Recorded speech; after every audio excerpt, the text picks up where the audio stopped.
नमस्कार. मुंबई मध्ये आपलं सर्वांचं स्वागत आहे. राज्यामध्ये सर्वात चर्चेचा विषय सध्या सुरू असलेला मराठा आरक्षण.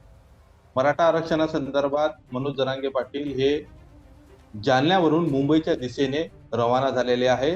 ठिकठिकाणी मराठा समाजाचा त्यांना मिळत असलेला पाठिंबा, त्यामुळं राज्य सरकारची कुठेतरी डोकेदुखी वाढणार आहे. येणाऱ्या 26 जानेवारी पर्यंत मनोज जरांगे हे मुंबईत दाखल होणार आहे. मात्र मराठा आरक्षण मिळावं हे सातत्यानं लढा उभा करणारे बाळासाहेब सराटे हे आज आपल्या सोबत आहे.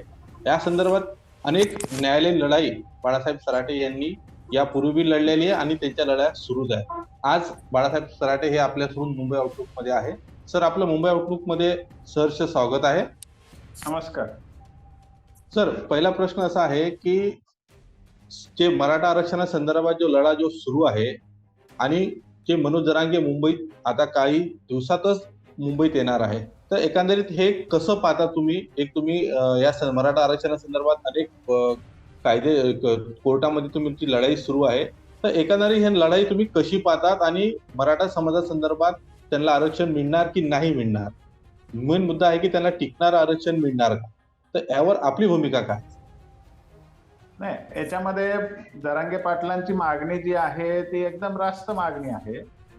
कारण प्रशासनाने 60 वर्ष झाले आरक्षणाची आपल्याकडे धोरण सुरू होऊन ओबीसीला आरक्षण मिळून, परंतु कुणबी जातीच्या नोंदी दाबून ठेवलेल्या असल्यामुळे जो पात्र मराठा समाज आहे त्याला इतके दिवस आरक्षणाचे लाभ मिळाले नाहीत. आणि जरांगे पाटलांच्या निमित्ताने हा सगळा विषय समोर आला आणि त्यांनी जोरदार आंदोलनाच्या माध्यमातून तो विषय ऐरणीवर आणला. आता स्वाभाविक आहे की अचानक आल्यासारखा हा विषय वाटतो, परंतु हा खरंच अन्याय करणारा विषय आहे की जुने कागदपत्र जर सगळे पाहिले 1881 पासूनचे जनगणना, तर मराठा समाज हा कुणबी आहे हे सगळ्यांना माहिती आहे. आणि आज तर महाराष्ट्रामध्ये असा कोणीही शंका घेत नाही की मराठा समाज हा कुणबी नाही, असं कोणी म्हणू शकत नाही. सगळ्यांना मान्य आहे, जुन्या काळचे सगळे रेकॉर्ड सगळ्यांना मान्य आहे. विदर्भ आणि उत्तर महाराष्ट्र हा जो विभाग आहे इकडे सगळ्यांना कुणबी म्हणून मराठा समाजाच्या लोकांना आरक्षण मिळालेले आहे अनेक पिढ्यांपासून. पश्चिम महाराष्ट्रात सुद्धा मोठ्या प्रमाणावरती जातीचे दाखले मिळाले, कुणबी जातीचे, आणि आरक्षण मिळाले. मग मराठवाडा हा एक मोठ्या प्रमाणात असाच वंचित राहिलेला भाग आहे की ज्या ठिकाणी या कुणबी जातीचा फायदा मिळाला नाही. कारण निजामाचं राज्य होतं, जुन्या काळचं रेकॉर्ड उपलब्ध नाही, नोंदी ठेवण्याची पद्धत नव्हती, असे अनेक कारण आहेत. मग त्यांनी काय छोटी मागणी अशी केली होती की बा आम्हाला कुणबी म्हणून तुम्ही दाखले द्यायची व्यवस्था करा. तर त्याच्यामध्ये सरकारने ते आंदोलन समजून घेण्यामध्ये जी चूक केली आणि ते आंदोलन रगडून काढण्यासाठी म्हणजे क्रश करण्यासाठी त्याने लाठीचार्ज केला आणि तिथपासून या आंदोलनाला हाताळण्यात सरकार अपयशी ठरलेलं.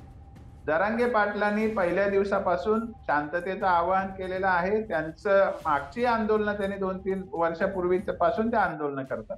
त्यांचे सगळे आंदोलनं ही शांततामय वातावरणात झालेली आहे. त्यांचं उद्दिष्ट कुठेही डिस्ट्रक्टिव्ह नाहीये, कुठेही विध्वंस करावा असं त्यांचं उद्दिष्ट नाही. हे शासनाला माहिती नाही का? शासनाकडे रेकॉर्ड आहे, सगळं माहिती आहे. पण तरी रात्री 2000 हत्यारबंद पोलीस त्या गावात पाठवावे उपोषण स्थळी 2 वाजता आणि मनोज जरांगे पाटलांना उचलून नेण्याचा प्रयत्न करावा. आणि जो तिथे समुदाय जमलेला आहे म्हणजे म्हाताऱ्या बायका आहेत, लहान मुलं आहेत, अतिशय गावातल्या स्त्रिया आहेत आणि सामान्य वारकरी संप्रदाय त्या ठिकाणी एकत्र झालाय, कीर्तन ऐकायला सगळे आलेले लोक आहेत. अशा लोकांवरती तुडवून लाठीचार्ज केला. ही अत्यंत घृणास्पद कृती शासनाने केली खरं म्हणजे. आणि ते म्हणत असतील की अधिकाऱ्याने परस्पर केलं, तर त्या अधिकाऱ्यांना तुम्ही ज्या पद्धतीने सांभाळलं त्याच्यावरून असं जाणवतं की यांच्याच आदेशाने ते झालं होतं. एवढं झाल्यानंतरही या सरकारने या प्रश्नाकडे गांभीर्याने पाहिलं नाही आणि विषय उचलला गेला. सगळे राजकीय प्रमुख नेते तिथे भेटी द्यायला आले आणि मग यांना जाग आली की याच्यात काहीतरी तथ्य आहे आणि मग यांनी सुरू केलं खेळ. हे करू ते करू. त्याच्यानंतर शिंदे समिती नेमली, नोंदी शोधायचा प्रयत्न केला. पण जरांगे पाटलांची पहिली मागणी काय होती की आमच्या नोंदी नाही, आम्ही सांगतोय ना तुम्हाला, नोंदी शोधून आम्हाला काय मिळणार आहे?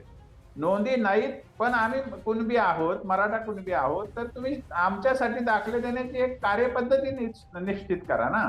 नोंदी शोधून काय करणार तुम्ही? परंतु ते करण्याऐवजी त्यांनी नोंदी शोधायचा प्रयत्न केला. वंशावळीमध्ये नोंदी आहेत का त्याच्या अटी घातल्या आणि तिथं तो सगळा खेळ सुरू केला. आता मराठवाड्यामध्ये त्यांनी 40 दिवसात किती नोंदी शोधल्या, तर त्या दिवशी तर 15,000 पण नोंदी शोधल्या नव्हत्या. आता आकडा असा समोर आलाय सर, की अतिशय लांछनास्पद सरकारच्या पातळीवर ही गोष्ट आहे, की जवळजवळ 90% गावांच्या नोंदी या सरकारने शोधल्याच नाही. नको ते कागद उचकले आणि आम्ही 2 कोटी 10 कोटी रेकॉर्ड तपासले म्हणून सांगतात. परंतु यांच्या वेबसाईटवर जर आमच्या एका कार्यकर्त्याने सगळी टोटल केली, की यांनी 8,500 गावं मराठवाड्यातली आहेत. त्यापैकी किती गावाच्या नोंदी शोधल्या? तर अक्षरशः 10% गावाच्या पण नोंदी यांनी शोधल्या नाही. बाकीच्या गावाच्या नोंदीच शोधल्या नाही. आणि सगळे अधिकारी म्हणतात, की या नोंदी सापडत नाही, एवढ्याच नोंदी सापडतात. आता ही गोष्ट कशामुळे होते? कारण प्रशासनामध्ये मोठ्या प्रमाणामध्ये म्हणजे आता तसं तर रेकॉर्ड सांगते, की 71% जो मराठेतर वर्ग भरला गेलेला आहे, त्या वर्गाची आता इच्छाच नाही मराठा समाजाला काही मिळू देण्याची. आणि शासन म्हणजे ज्यात मुख्यमंत्री असतील, उपमुख्यमंत्री असतील किंवा अन्य कोणी असतील, त्यांनी आदेश दिला तरी ते खाली त्याचं पालन करीत नाही. म्हणजे आता ही सरकारच्या पातळीवर फेल्युअरची गोष्ट आहे. जरांगे पाटलांनी काय केलं? सरकारने सांगितलं तो वेळ दिला. सरकारने दिलं ते आश्वासनावर विश्वास ठेवला. जबाबदार मंत्री येतात ते काही काही सांगतात तर त्याच्यावर त्यांनी विश्वास ठेवला. याच्यात जरांगे पाटलांची काय चूक आहे? आणि नंतर त्याच्यातून आणखी त्यांनी काय केलं, की कुठे भुजबळांना पाठव, कुठे जाळपोळ घडवून आण, त्याचा या मराठा समाजावर आरोप करा, मग भुजबळ मोठ्या मोठ्या सभा घेणार, मग ते जरांगे पाटलांना लांछनास्पद दूषण लावणार आणि असा राजकीय खेळ करून करून यांनी या स्तरावर हे आंदोलन आणून ठेवलंय. याच्यामध्ये सरकार 100% दोषी आहे. जरांगे पाटील आणि मराठा समाजाने कोणताही आतताईपणा केलेला नाही आणि आज तर मराठा समाजाकडे दुष्काळ असल्यामुळे मराठवाड्यातल्या भागामध्ये मुख्यत्वे दुसरं पीकही पेरलं गेलेलं नाहीये. या समाजाकडे आता काही करायला उरलेलंच नाहीये आणि शेती असून त्याच्यात पेरता येत नाही, पीक काढता येत नाही, मुलांना शिक्षण देता येत नाही, नोकरीची कुठली संधी नाही. सगळं त्यांचं आता जीवन उद्ध्वस्त झालंय. म्हणून हा समाज आक्रोश व्यक्त करतोय, वेदना व्यक्त करतोय आणि ही सबंध मराठा समाजाची सामूहिक वेदना आहे. 60 वर्ष अन्यायाचे साचलेलं हे म्हणजे उमळ आहे खरं म्हणजे. त्यामुळे हा समाज आता ज्या पद्धतीने रस्त्यावर येतोय त्याला म्हणजे खरं म्हणजे ऐतिहासिक आंदोलन असं म्हटलं पाहिजे.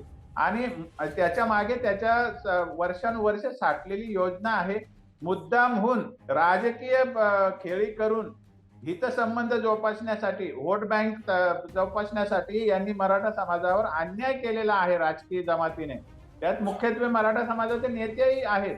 म्हणून मराठा समाजाने मराठा समाजाच्या नेत्यांना डिस्कार्ड केलेलं आहे, त्यांनाच बाजूला सारलेलं आहे. आणि आता आमच्या म्हणजे पहिले कोण दुश्मन आहे तर मराठा समाजाचे जे राजकीय नेते तेच मराठा समाजाचे दुश्मन पहिले आहेत. इथपर्यंत हे येऊन ठेपलेलं आहे. त्यामुळे जरांगे पाटलांच्या आंदोलनाची मागणी न्याय्य आहे, रास्त आहे आणि अतिशय वेदनादायी हे सगळं चित्र आहे. आणि महाराष्ट्रातलं सरकार अत्यंत बेजबाबदार आहे. ते या समाजाला काहीही प्रामाणिकपणे देऊ इच्छित नाही. फक्त वल्गना करतात, फक्त घोषणा करतात आणि आम्ही असं टिकाऊ आरक्षण देऊ, आम्ही तसं टिकाऊ आरक्षण देऊ. काहीही हे सांगत नाही की नक्की कसं देणार. यांना जर काही घोषणा सांगायची असेल की हे टिकाऊ आहे तर यांनी ऍडव्होकेट जनरलच्या तोंडून ते बोलून दाखवावं. जी त्यांनी न्यायमूर्तींची समिती नेमलेली आहे त्यांच्या तोंडून ते बोलून दाखवावं की हे कोणतं आरक्षण देतात मराठा समाजात. उगा खोट्या गोष्टी करून मराठा समाजाची दिशाभूल करण्याचं आजही त्यांचं तेच चाललेलं आहे. आजही मीटिंग झाल्यानंतर माननीय मुख्यमंत्री काय म्हणाले की आम्ही फेब्रुवारीत कायदा करू आणि आयोगाचा अहवाल आला की आरक्षण देऊ. अरे पण तुम्ही काय करणार आहात तर 50%च्या वरचं आरक्षण देणार आहात ना, त्याच्याशिवाय तुम्ही काय देणार आहात. मग ते टिकणार नाही हे जगजाहीर असताना तुम्ही कोणत्या जादूची कांडे फिरवून त्याला टिकवणार आहात. केवळ इलेक्शन तोंडावर आहे म्हणून 15 दिवस महिनाभर वेळ काढूपणा करायचा आणि मराठा समाजाच्या तोंडाला पुन्हा एकदा पानं पुसायची, अशी अवस्था मराठा समाजाला समजलेली आहे. म्हणून मराठा समाज आता टोकाचं पाऊल उचलतोय, तेही शांततेत, लोकशाही मार्गाने, कोणताही आतताईपणा न करता व्यवस्थित शिस्तबद्धपणे मुंबईकडे हा समाज कूच करतोय. सर, त्यात दोन मुद्दे प्रामुख्याने तुम्ही जे बोलले त्या समोर आलेले आहे, की मनोज जरांगे पाटील हे राज्य सरकारसोबत ज्यावेळेस बोलणी करत होते, त्यावेळेस ज्या वेळ राज्य सरकारने मनोज जरांगे पाटील यांना मागितल्या, त्यानुसार त्यांना त्या दिलेल्या आहेत. मनोज जरांगे पाटील म्हटल्यानंतर एक शिंदे समिती स्थापन करण्यात आलेली आहे. त्याच्यात तुम्ही ज्या प्रकारे म्हटले, की अनेक गावांमध्ये त्यांच्या नोंदी घेण्यात नाही आलेल्या आहे. फार कमी प्रमाणात नोंदी घेण्यात आलेल्या आहे. मात्र राज्य सरकारच्या कृतीनं सांगण्यात येते, की त्यांना 54 लाख काहीतरी नोंदी सापडलेल्या आहेत. बच्चू कडू स्वतः पण म्हणालेले आहे आणि त्यांना दाखले देण्याच्या सध्या अद्यापही प्रोसेस सुरू नाही आहे. ते राज्य सरकार एकीकडे बोलणी करून मनोज जरांगे पाटील यांची फक्त त्यांना बोलण्यातच कुठेतरी एका साईडला बाजूला करून आणि येणारा हा जो वेळ आहे निवडणुकीपर्यंतचा तशा प्रकारे समोर जावा असा काही उद्दिष्ट राज्य सरकार आहे का असं तुम्हाला वाटतंय? बिलकुल आहे, तसंच उद्दिष्ट आहे. त्याचं कारण जे 54 लाख 55 लाखाचा आकडा सरकार सांगते ना, ती फसवणूक आहे. मुळामध्ये कोणत्या जिल्ह्यात किती नोंदी हे सरकारने आजपर्यंत जाहीर का नाही केलं? दुसरी गोष्ट याच्यामध्ये काय आहे, विदर्भ खानदेशातले लोक तर 4 पिढ्यापासून राजरोसपणे आरक्षण घेतातच ना, त्यांच्या नोंदी दाखवून तुम्ही काय करणार? पश्चिम महाराष्ट्रातले लोक आरक्षण घेतातच ना 25-30 वर्षापासून, त्यांच्या नोंदी दाखवून तुम्ही काय करणार? यांनी जुन्याच नोंदी ज्या आहेत ते आकडे समोर आणले आणि सांगितलं की आम्ही नवीन शोधल्या. मुळामध्ये जिथं शोधायचं होतं मराठवाड्यामध्ये, जिथे आमचा 1-1.5 कोटी समाज आहे, तिथे 15-20 हजार, आता शेवटी 30,000 नोंदी झालेल्या आहेत. आणि तिथे 8,500 गावं आहेत, तिथे फक्त 1,000 गावाच्या नोंदी सुद्धा यांनी शोधलेल्या नाहीत. मुळामध्ये नमुना 33 आणि 34 हा प्रत्येक भूमी अभिलेख कार्यालयामध्ये तालुका स्तरावर उपलब्ध असतो. तर आम्ही काय मागणी केली, की तुम्ही सगळ्या जातींचं जे रेकॉर्ड 33 आणि 34 नमुना आहे, गाव नमुना असतो तो, ते तुम्ही स्कॅन करून वेबसाईटवर टाका. आम्ही आमच्या नोंदी शोधून घेऊ, आम्ही आमचे मोडी लिपीतले तज्ज्ञ आणून आम्ही वाचून घेऊ. पण पहिल्यांदा तुम्ही ते रेकॉर्ड गायब होण्याच्या आधी ते वेबसाईटवर टाका ना, मग कळेल ना जनतेला किती नोंदी आमच्या आहेत. पण ते तसं करीत नाही. अधिकारी खोटं बोलतात. नोंदी नाही म्हणून सर्टिफिकेट देतात, डॉक्युमेंट नाही म्हणून सर्टिफिकेट देतात. आणि अधिकारी याच्यामुळे कुणाच्या सांगण्यावरून असं खोटं बोलत आहे तुमचा असा आरोप आहे, की अधिकारी कुणाच्या सांगण्यावरून करा? मुख्यमंत्री म्हणतात नोंदी तुम्ही तपासणी करा. मग अधिकारी तुमचं जे वारंवार जे म्हणणं आहे, की अधिकारी तपासत नाहीत. अधिकारी असे कोण जे मंत्रिमंडळातले किंवा सरकारमधले जे व्यक्ती आहे, की त्यांच्या सांगण्यावरून हे काम करत आहे असं तुम्हाला वाटतं? नाही, नाही. इथं अधिकारी स्वतःच मराठा विरोधी आहेत. म्हणजे मी असा आरोप चुकीचा करणार नाही. मला परिस्थिती माहिती आहे. म्हणजे जर नोंदी सापडत असतील तर फडणवीस साहेब किंवा अजितदादा किंवा शिंदे साहेब असं म्हणणार नाही तुम्ही शोधू नका म्हणून. मुळामध्ये ते आदेश देत आहेत.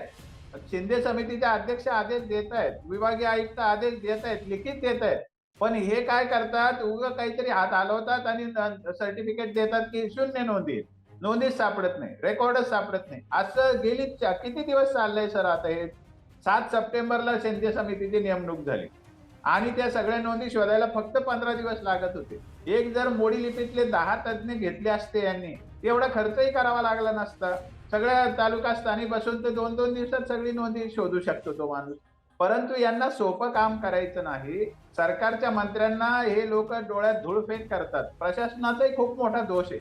याचं कारणच असं आहे की ते जास्ती भरणा ओबीसीच्या लोकांचा येतात. ज्या आता ओबीसीत प्रस्थापित झालेल्या मालकी हक्क सांगणाऱ्या ज्या जाती आहेत, त्यांचा भरणा त्याच्यात असल्यामुळे काही तर राजकीय जाती तर अशा आहे की मराठ्यांना या भारतातूनच हाकलून द्यायला पाहिजे असं त्यांचं मत झालंय. इतकं दुर्दैव या महाराष्ट्राचं आता समोर येतंय की मराठा समाज हा देशाचा नागरिक नाही असं म्हणण्यापर्यंत भुजबळ सारख्या माणसाची मजल गेलेली. आणि त्याच्यामुळे मराठा समाजासमोर लढण्याशिवाय पर्याय उरलेला नाहीये. मराठा समाजासमोर गमवायला आता काही राहिलं नाही. शेवटची एकदा सरकारच्या दरवाज्यात जाऊन डोकं आपटायचीच वेळ राहिलेली आहे. म्हणून हा समाज इतका टोकाला जाऊन आता मुंबईवर कूच करतोय. आता याच्यामध्ये दुसरा मुद्दा काय आहे की नोंदीचा विषय जो आहे तो हाताळायला सरकारने अधिकाऱ्यावर विश्वास ठेवला आणि अधिकारी खरंच इमानदारीने काम करीत नाही. आम्हाला काही कोणाला काही म्हणायची गरज नाही, जे दिसतं ते असंच दिसतंय. आणि शिंदे समितीला जे मॅन्डेट दिलं होतं, म्हणजे जो आदेश दिला होता, जी-आर काढला होता 7 सप्टेंबरला, मूळ मागणी काय होती की आमच्या नोंदी नाहीयेत, तर त्याच्यासाठी काय कार्यपद्धती विकसित करता येईल ते करा. तर तो आदेश काढताना तिथे जातीवादी ओबीसी जातीचे एक सचिव आहे, त्याने स्पष्टपणे जुन्या काळातल्या निजाम काळातल्या वंशावळीमध्ये जर कुणबी जात आढळत असेल तर त्यांना काटेकोरपणे तपासणी करून कुणबी जातीचे दाखले देण्याबाबत शिंदे समितीचं कामकाज राहील. म्हणजे तुम्ही नोंदी असल्या तर देणार असाल तर आम्हाला काय मिळणार आहे? म्हणून हा नोंदी शोधण्याचा विषय आला. आणि एवढं अवघड नाहीये हो सर. महाराष्ट्रामधलं आरक्षण इतकं बोगस दिलेलं आहे ओबीसींना, त्याच्या पातळीवर तर आमचं खूप लिगल आहे. मुळामध्ये कोणाचाच अहवाल नाही, कोणीच मागासलेलं नाही, कोणाचंच कुठलं शासकीय सेवेचं प्रतिनिधित्व नाही, काहीच तपासलेलं नाहीये. तरी त्यांच्या आरक्षण बिनबोभाट चालली, ते मालक होऊन बसले. आणि मराठा समाजाचा जेव्हा विषय येतो तेव्हा तुम्हाला कायदे आठवतात, तेव्हा तुम्हाला घटना आठवते, तेव्हा तुम्हाला नोंदी आठवतात. हे दुर्दैव आहे या महाराष्ट्रात. असं पक्षपाती धोरण राजकारणामधून अवलंबलं जातंय आणि त्याचा राग मराठा समाजामध्ये प्रचंड आहे. हे आता समजून घेण्याचा विषय हा. 1994 मध्ये ज्या प्रकारे तुम्ही उल्लेख केलेला आहे की ओबीसी आणि इतर समाजाचे आरक्षण देण्यात आलेलं आहे हे बोगस आहे. मात्र असाच एक मुद्दा काही दिवसांपहिले समोर आला होता की शरद पवार यांच्यामुळं मराठा आरक्षण मराठ्यांना मिळालं नाही. तर यावर अनेकदा चर्चा झालेल्या अनेकदा बोलण्यात पण आलेलं आहे. परंतु एक मराठा समाजाचा अभ्यासक म्हणून तुमची काय मत आहे याच्यावर की ज्या प्रकारे पवारांमुळेच मराठा समाजाला आरक्षण मिळालं नव्हतं, यात कितपत सत्य आहे?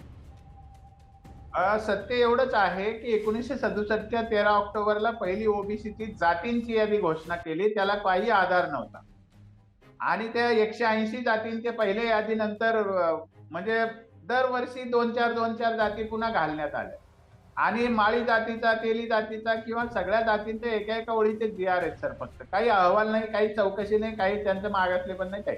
हे आरक्षण चालूच होतं. पण 10% आरक्षण ओबीसीला 67 पासून 94 पर्यंत होतं. आणि विजयंतीची मात्र तपासणी करून त्यांची यादी साडे समितीने 61 साली बनवली होती आणि त्यांना 4% आरक्षण होतं. त्यांची लोकसंख्या पण 4.5% तेव्हा दाखवली होती, म्हणून त्यांना 4% आरक्षण होतं. ओबीसीची लोकसंख्या 10-12% होती, म्हणून त्यांना 10% आरक्षण. मुळात इंदिरा साहनीच्या नावाखाली नंतर जे प्रकरण झालं इंदिरा साहनी खटला, त्याच्यामध्ये काही कोर्टाने राज्याला मंडल आयोग लागू करायला सांगितलं नव्हतं. मुळात मंडल आयोग लागू केलेलंच नाहीये कोर्टाने त्यावेळी पण. पण या ठिकाणी भुजबळ आणि त्याचे जे पिते होते त्यांनी खोटं प्रचार करून शरद पवार साहेबांची दिशाभूल केली. आणि त्यावेळेला त्यांनी सांगितलं की महाराष्ट्रात 52% ओबीसी आहेत, त्यामुळे ओबीसीचं आरक्षण वाढवलं पाहिजे. आणि शरद पवारांकडून त्यांनी एक जी.आर काढून घेतला. मूळतः विधिमंडळात तेव्हा 93च्या पावसाळी अधिवेशनात चर्चा झाली होती ह्या आरक्षण वाढवण्याच्या दृष्टीने. पण त्यावेळेला एकाही मराठा नेत्याने किंवा कोणी जे काही असतील संघटना असतील किंवा कोणी त्यांना ते धोका लक्षात नाही आला. आणि त्यावेळी 23 मार्च 1994ला जो जी.आर काढून घेतला त्यामध्ये ओबीसीचा आरक्षणाचा काही अभ्यास नसताना, लोकसंख्येचा अभ्यास नसताना, कुठल्याही त्याचे अहवाल नसताना त्यांनी 16%ने ते आरक्षण त्या दिवशी वाढवलं. तर ते आरक्षण केवळ नोकरीपुरतं वाढवायचं होतं, कारण इंदिरा साहनी हा जो विषय होता तो नोकरीपुरताच होता. पण शरद पवारांच्या माहितीशिवाय त्या जी.आर मध्ये अजून शैक्षणिक आरक्षण 50% पर्यंत त्या दिवसापासून लागू केलं. म्हणजे शरद पवारांच्या हातून ती गोष्ट घडली किंवा ते मुख्यमंत्री होती, वस्तुस्थिती आहे. पण आज भुजबळ जे आहे, छगन भुजबळ, आज या वयात ते इतका नंगा नाच करतात, तर तुम्ही विचार करा त्यावेळेला ते कसं करत असतील. त्यामुळे आरएसएस बीजेपीचा माधव फॉर्म्युला आणि भुजबळांचं आणि या सगळ्यांचं ओबीसी राजकारण हे आधीपासूनच पॉवरफुल आहे महाराष्ट्रामध्ये. आणि त्याच्यातून तो जी.आर निघालेला आहे. त्यात एकटं शरद पवारांना दोष द्यायचा विषय नाहीये. त्या परिस्थितीमध्ये कोणत्याच माणसाला कोणालाच का नाही त्याच्यावर आक्षेप घेता आला. त्यावेळेला जे सेव्ह नेशन सेव्ह मेरिट किंवा युथ फॉर इक्वलिटी म्हणतात की आमचं आरक्षण कमी होतंय, मग एवढ्या वर्षात त्यांनी का नाही त्याच्यावर आक्षेप घेतला की शरद पवारांची चूक होती. तर मुळामध्ये हे सगळं शिजवलेलं राजकारण आहे. आणि हे ओबीसी आणि अपर कास्ट यांना एकत्र करून मराठ्यांना बाजूला ठेवण्याचे राजकारण मुद्दाम खेळलं गेलेलं आहे. त्याचा परिपाक म्हणून 23 मार्च 1994चा जी.आर निघाला आणि मराठा समाजाचं जे आरक्षण खरं म्हणजे ओबीसीतलं होतं ते ब्लॉक करण्यात आलं. आणि त्याच्यानंतर आणखी एक गोष्ट जी घडली ती सुद्धा घटनाबाह्य आहे. घटना दुरुस्ती करून 94 नंतर राजकारणामध्ये आरक्षण, स्थानिक स्वराज्य संस्था आणि पंचायत राज संस्थांमध्ये जे राजकारणात आरक्षण आलं ते खरं मराठ्यांच्या आरक्षणाला मूळ कारण ठरलेलं आहे न मिळण्याला. तिथून पुढे त्यांची लॉबी तयार झाली राजकारणामध्ये सगळ्या ओबीसी जातींची आणि त्याच्यातून मराठ्यांचा द्वेष सुरू झाला. आणि प्रचंड पुढे मराठ्यांचा द्वेष करत करत आता या स्तरावरती सगळे ओबीसीतल्या जातीचे लोक येऊन ठेपले की आता नोंदी पण शोधू द्यायच्या नाहीत मराठ्यांच्या, इथपर्यंत तो सगळा प्रवास झालेला आहे. ही गोष्ट खरी आहे की 23 मार्च 1994चा GR हेच मराठा समाजाला आरक्षण न मिळू देण्याचे एक महत्वाचं शस्त्र बनलेलं आहे आणि राजकीय आरक्षण हे त्याचं आणखी एक कारण आहे की मराठ्यांना ओबीसीत येऊच द्यायचं नाही. हा एक भाग झाला. पण मराठ्यांनी असा आग्रह केला नाही की आम्हाला ओबीसीतच येऊ द्या. मराठ्यांना 16% नंतर आरक्षण दिलं राणे समितीने, तेव्हाही आम्ही होच म्हटलं. त्याच्यानंतर गायकवाड आयोगाच्या अहवालानंतर फडणवीसांनी आरक्षण दिलं 12-13%, तेव्हाही आम्ही काही नाराजी नव्हती दाखवली, तेही चालेल म्हटलं. वरचंही आरक्षण आम्हाला चालण्यासारखं होतं. परंतु तिकडून वरून लोक म्हणतात, न्यायालयाचे लोक म्हणतात किंवा उच्चभ्रू लोक म्हणतात की आमच्यातलं नाही घेऊ देणार. इकडे ओबीसी म्हणतात आमच्यातलं नाही घेऊ देणार. मग चेंडू या समाजाचा केलेला आहे. म्हणजे हा नागरिक नेमका कोणत्या प्रकारचा नागरिक आहे मराठा समाज, असा ढळढळीत प्रश्न आता ढळढळीतपेक्षा जळजळीत प्रश्न आता समोर आहे की मराठा समाज या राज्याचा या देशाचा इक्वल नागरिक नाही का, हा मुद्दा आता या ठिकाणी विचारला जाणार आहे आणि तो फार टोकाचा विचारला जाणार आहे आता इथून पुढे. सर, आता ज्या प्रकारे मनोज जरांगे मुंबईच्या दिशेने निघालेले आहे, मात्र मुंबईत येण्यापूर्वी राज्य सरकारमध्ये जे अनेक जे मंत्री आहेत, भुजबळ साहेब असो किंवा अजितदादा असो, यांचा सातत्याने विरोध आहे की राज्य सरकार ठामपणे आरक्षण देण्याच्या बाजूने आहे आणि टिकणार आरक्षण देण्याच्या बाजूने. मात्र टिकणार आरक्षण कशा प्रकारे हे अद्यापही हेच जरांगे पाटील म्हणत आहेत की आम्हाला हेच सांगा की कशा प्रकारे तुम्ही आम्हाला आरक्षण द्या.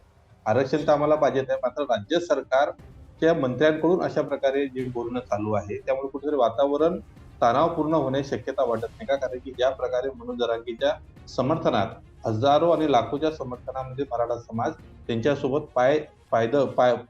पाय यात्रा करून मुंबईत दाखल होत आहे. तर तुम्हाला काय वाटतं ह्या सर्व भूमिकेवर?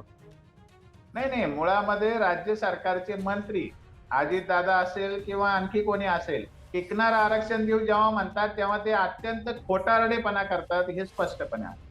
त्यांनी अजितदादांनी सांगावं का घटनात्मक काय असतं टिकणारं काय असतं, हे त्यांनी सांगावं. याचे इतकं हास्यास्पद काय? मुळामध्ये अजितदादा असो की ते मंत्री असो, त्यांना माहितीये का टिकणारं आरक्षण म्हणजे काय असतं? आणि 2 वेळेला आता अजितदादा म्हणतात की बाबा पृथ्वीराज बाबा होते तेव्हा आरक्षण दिलं आणि ते टिकलं नाही. अरे बाबा, तुम्ही तर उपमुख्यमंत्री तेव्हा पण होते ना, तुम्ही स्वतः जबाबदारी का घेत नाही?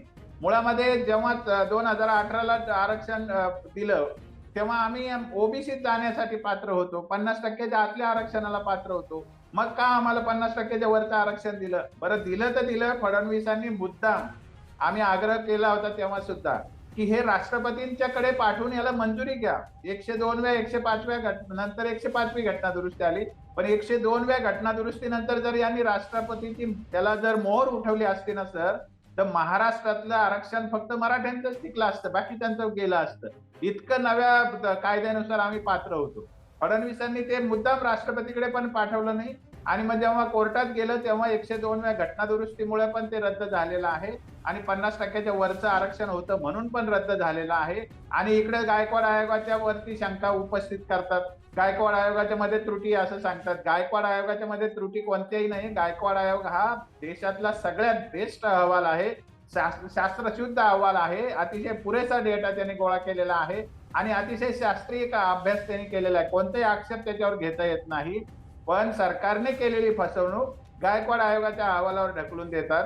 सरकारची फसवणूक ही आहे की 50%च्या वरचं आरक्षण त्यांनी दिलं होतं आणि राष्ट्रपतीकडे त्या आरक्षणाच्या मंजुरीसाठी तेव्हा पाठवलं नाही. या 2 फडणवीसांच्या चुकामुळे मराठ्यांना पुन्हा ही वेळ आलेली आहे. त्यामुळे हा राग काही नवा नाही, हा जुनाच विषय आहे.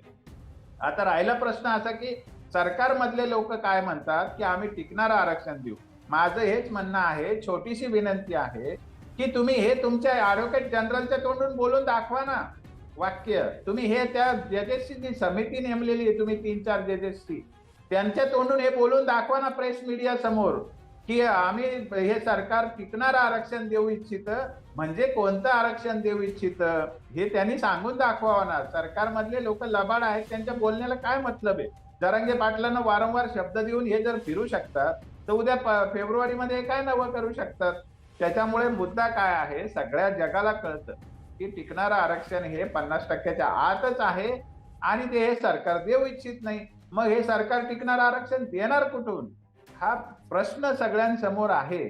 म्हणून मराठा समाज एकदाचा मुंबईला जाऊन या सरकारच्या पुढे डोकं आपटून घेणार आहे. एकदा आमचा जीव घे बाबा आणि काय आमच्या मड्यावर नाचायचं तेवढं नाचा तुम्ही, अशा पद्धतीची परिस्थिती आलेली आहे सर. आता वाईट वाटतं या सगळ्या महाराष्ट्राचं प्रगतिशील महाराष्ट्र यांना काय करून ठेवलं या महाराष्ट्रात या लोकांनी. तुम्ही एक मुद्दा उपस्थित केलेला आहे सर, की घटना 102 नुसार जर राष्ट्रपतीकडून ह्याच्यावर जर स्वाक्षरी करण्यात आली असती फडणवीसांच्या त्याच मुख्यमंत्री कार्यकाळामध्ये, तर फडणवीसांना असं काय केलं नाही? कारण फडणवीसांच्या मंत्र्यांकडून बोलल्या जाते की भाजपच्या मुळेच टिकणारं आरक्षण मिळालं, मग नंतर महाविकास आघाडी सरकार आलं, त्यांच्यामुळे ते गेलं, त्यांना बाजू बरोबर मांडली नाही. मग त्यावेळेस फडणवीसांना राष्ट्रपतीची स्वाक्षरी त्या अध्यादेशावर का करून घेतली नाही असं मला वाटतं. अहो सर, मुद्दाम हे तकलादू ठेवायचा कार्यक्रम आहे सर. आम्हाला काय इलेक्शन पर्यंत टिकवायचं, नंतर गेलं तर काँग्रेसने घालवलं म्हणायचं. हे काय डळडळीत सगळ्यांना कळत नाही काय? आम्ही काय म्हणत होतो की बा ओबीसीला तुम्हाला दुखवायचं नाही ना, तुम्ही सगळ्या लोकांनी प्रतिनिधींनी एकमुखाने आम्हाला 50% वरचं आरक्षण दिलं, परंतु ते तर फुलप्रूफ करू शकले असते ना. हे त्यांनी राष्ट्रपतीकडे जर पाठवलं असतं ना तर ते आरक्षण रद्द नसतं झालं सर. मी खात्रीने सांगतो, आम्ही लढून ते टिकवलं असतं. हायकोर्टामध्ये ते म्हणतात ना टिकलं, ते काही सरकारमुळे नाही टिकलं सर. मी बाय गॉड सांगतो की आम्ही 5-5 सिनियर वकील लावून, प्रायव्हेट वकील लावून ते आरक्षण टिकवलेलं आहे. यांचे तर वकील बाजू मांडायला सुद्धा एकमेकाला विरोध करीत होते. मी तिथे 6 महिने कोर्टातच होतो. मला प्रत्येक गोष्टीची बारीक सारीक माहिती आहे, आम्ही कसं लढलो कसं ते टिकवलं होतं. त्याच्या पुढे तुम्हाला मी सांगतो, आणखी एक महत्वाची त्यातली फॅक्ट आहे की त्या हायकोर्टच्या निर्णयामध्ये काय सांगितलेलं आहे. हायकोर्टच्या निर्णयामध्ये सांगितलेलं आहे की लवकरात लवकर शासनाने ओबीसीच्या आरक्षणाची पुनर्तपासणी करावी. 50%च्या आत ज्या जातींना आरक्षण दिलेले त्यातल्या प्रगत जातींना बाहेर काढावं आणि मराठा समाजाला 50%च्या आत त्वरित ऍडजस्ट करावा, असा निर्णय हायकोर्टाचा आहे. हे का नाही वाचून दाखवत हा निर्णय? मुळामध्ये हे सगळं खोटारडेपणा चाललेलं आहे. मराठा समाजाला कशा प्रकारे आरक्षण मिळू शकते यावर आपली काय प्रतिक्रिया? कारण की आपण या संदर्भात सर्व लढाईमध्ये सातत्यानं लढा देत आहात, तर नेमका मार्ग काय आहे की मराठ्यांना आरक्षण मिळेल? यांनी जरांगे पाटलांनी जी मागणी केली होती की आमच्या कुणबी नोंदी शोधा, ते यांनी कुणबी नोंदी शोधल्या असत्या तरी तो लीगल कार्यक्रम होता. परंतु आता काय झालं की जरांगे पाटलाची मग मागणी काय आहे की बाबा तुम्ही प्रत्येकाची नोंद तर शोधत नाही ना, पण ज्या नोंदी सापडल्या त्याच्यावरून आणि जुने जे कागदपत्र आहेत 100 वर्षापूर्वीचे सगळे इंग्रजांच्या काळातले, त्याच्यानुसार हे तर सिद्ध झालंय ना की मराठा समाज हाच कुणबी समाज आहे. त्यामुळे एकदा जर आमची जात पूर्वापार चालत आलेली, जर आम्ही कुणबी जातीतले आहोत, तर मग आम्हाला असं काय म्हणत नाही तुम्ही की मराठा समाज हा कुणबी आहे त्यामुळे कुणबी म्हणून त्याला ओबीसीचे लाभ देण्यात यावे. ही मागणी जरांगे पाटलांची आहे आणि ती अशी काही वाजवी मागणी आहे की त्याच्यावर कोणी नाकं मुरडायचं काही कारणच नाहीये. परंतु राजकीय जे लांगुल चालन आहे ओबीसीतल्या काही जातींच्या नेत्यांचं, त्या लांगुल चालनामुळे या अपीजमेंटमुळे मराठ्यांचा बळी द्यायचा कार्यक्रम सगळ्या महाराष्ट्रात सुरू आहे. हा त्यातला मुद्दा आहे. आणि त्यांनी कधी विचारलं महाराष्ट्रातल्या समाजशास्त्रज्ञांना, तज्ज्ञांना, किंवा त्यांनी कधी असं चर्चा घडून आणल्या का मोठ्या प्रमाणात की बाबा याच्याशिवाय काय मार्ग असू शकतो? जे कोणी बोलतात ते एवढंच बोलतात की मोदींनी घटना दुरुस्ती करावी आणि हे करावं, नंतर सरकारने हे करावं. हे राजकारण करून काही साध्य होणार नाही ना. मुळामध्ये आम्हाला विचारा ना तुम्ही काय पर्याय, आम्ही सांगू ना, जनतेसमोर सांगू, मराठ्यांना पटेल असंही सांगून ओबीसींना पटेल असंही सांगू, पण यांना प्रश्न नाही सोडवायचा, यांना फक्त राजकारणाचा खेळ करायचा आणि वरून असं दाखवायचं की जरांगे पाटील आमचं ऐकत नाही. जरांगे पाटील बिलकुल ऐकतात. लोकशाहीवादी माणूस आहे, शांततेचा तो फार मोठा प्रवर्तक आहे. त्यांनी ज्या पद्धतीने आंदोलन केलं तर क्रेडिट दिलं पाहिजे सर. लाखो लोक आज रस्त्यावर चाललेले आहेत, हजारो वाहन रस्त्यावर आहेत, पण जरांगे पाटलांच्या आदेशापुढे एकही कोणी जात नाही. हे केवढं मोठं क्रेडिट आहे त्या माणसाचं. मी तर म्हणतो की हे विचारवंत अभ्यासक गेले कुठे? एवढा मोठा नेता उभा राहतोय महाराष्ट्रामध्ये सामान्य माणसाच्या वतीने काम करायला, त्याचा अभ्यास पण करीत नाही, त्याच्यावरती नीट म्हणजे त्याचं आकलन पण करून समाजासमोर आणत नाही. हे दुर्दैव म्हणावं लागेल. आणि जरांगे पाटील जी भूमिका आता घेतलेली आहे ती सरकारला मान्य करावी लागेलच. त्याचं कारण असं आहे की ती रास्त आहे, घटनात्मक आहे, लोकशाही मार्गाने ते मांडतायत आणि कोणालाही त्रास होऊ द्यायचा नाही असं त्यांचं म्हणजे कार्यपद्धती आहे. त्यामुळे सरकारने याच्यावरती लवकरात लवकर पॉझिटिव्हली तज्ञांच्या समोर बसावं. समाजाचे मोठे जे कोणी वडीलधारे मंडळी प्रतिष्ठित असतील त्यांना सोबत घ्यावं आणि याला पॉझिटिव्हली बघावं या गोष्टीला. तरच याच्यातून मार्ग निघेल. असं दुसऱ्या टोकाला जाऊन आम्ही टिकणार आरक्षण देऊन जरांगेने गप बसावं असं म्हटल्याने काही होणार नाही. आणि मंत्री बिंत्री पाठवून ज्यांना काही माहिती आहे आरक्षणातलं काय, ज्यांनी कधी अभ्यास केला आयुष्यामध्ये, ज्यांना काही आपलं घेऊन कोणालाही पाठवायचं आणि निरोप घेऊन आलं, ते पोस्टमनचं काम करणाऱ्या लोकांना मंत्री कसं म्हणणार.